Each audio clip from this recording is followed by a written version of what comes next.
Meet Megan Mastroianni, soon to be Associate Director of Youth and Young Adult Ministry for the Archdiocese of Philadelphia. She also travels around the country speaking on identity and culture. Her coffee order is way too complicated, so I'll let her explain. This is Caffeinated Conversations. Here she is! Oh, hey girl, hey! Hey girl! Hello! Hello, my friend! Bonjour, comment ça va? How are you? Good, how are you? Good. Where are we off to? What's going on? Well, I think we need to get a little coffee, wherever the wind takes us after that. That's how I like to live, Maria. First of all, though, how did you even get into speaking? I don't think I know this story. I actually didn't really know I could speak until after college. So I studied psychology at Franciscan, and for my internship, I worked at a pregnancy center. I did a lot of reading and research on women who have gotten abortions and the correlation between psychological issues and abortions. Whoa. This one author, she's a psychologist, she wrote Forbidding Grief, and she was not working with post-abortive women or working in like the pro-life industry directly, but she worked with women, and she found a large correlation between girls with eating disorders or post-traumatic stress disorder, anxiety, and abortion. And they wouldn't talk about it, or they wouldn't really think it was an issue. They thought it was something that they just had to do. And so that book really inspired me to do pro-life work. Through that and speaking, it really opened up doors for me. And long story short, he continues to open up doors. And now I'm all over the country and speaking to all different audiences and kind of developing my niche a little bit more. Yeah, it seems like it. So, on that note, we're getting coffee. And I'm buying. So just hold that thought. then but I will we have gotta stop a first. bucket if you're buying. I know. Let's do I like it dark. Okay. A little bit nutty, half dark roast, half toasted almond. Okay. Light cream, light sugar, because it's a treat. I usually take it black.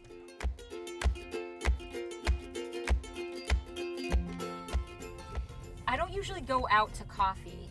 I make my own French press. Ooh, agreed. Yes. Kind of like always. black, like tar, sort of. Kind of like undrinkable. Undrinkable to most people, actually. Yes. To jump back in, you were like, this is cool that you didn't really seek it out, that I didn't. just kind of happened to you. Yeah, and God totally equips us, right? Equips us to what He calls us to, and It's true. if He can use someone like me, He can certainly do anything through anyone. It's really humbling. It's very, very humbling to speak for the Lord. Oftentimes when I'm preparing these talks, I go before God and I say, what do you have to talk to me about? I'm just a mouthpiece, really. I forget all the time who God is. I forget that His mercy is more vast than the ocean, and that He is as faithful as the scripture says that He is, and that He is a father. Yeah, I think that is really just at the heart of it, remembering who God is, that He is so merciful, that He's not some jerk cop waiting for you to screw up. Or that he's passive aggressive, and that he actually has some ulterior motive. Free will is a real thing. And Yeah. it's not here are the two options, Wow. but you're really supposed to pick this one. Good point. I needed to hear that. Thanks. Yeah, he's not secretly, you should pick this. If you do all these things right, then I will give you good things. Exactly. So. Are we taking a little pause here for something important? I need a car wash, so I thought we could hop into the buggy bath. This is terrible. I'm taking this very seriously. Okay, I'll get in character. Car washes kind of scare me though.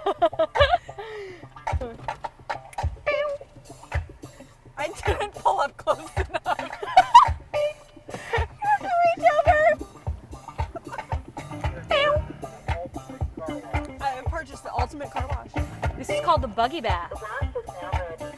Please drive in slowly. sure all the windows are up, people.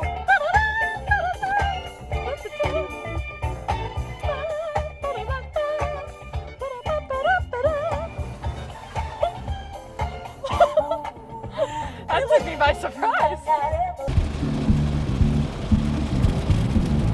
Cheers. Cheers. And the boss don't mind sometimes if you're at the booth, at the car wash.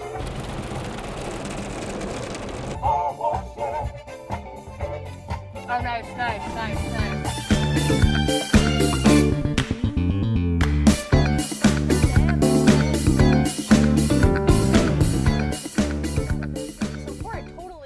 Interrupted your profound thoughts. So no, back to what we were saying. We were actually. That was a great little intermission.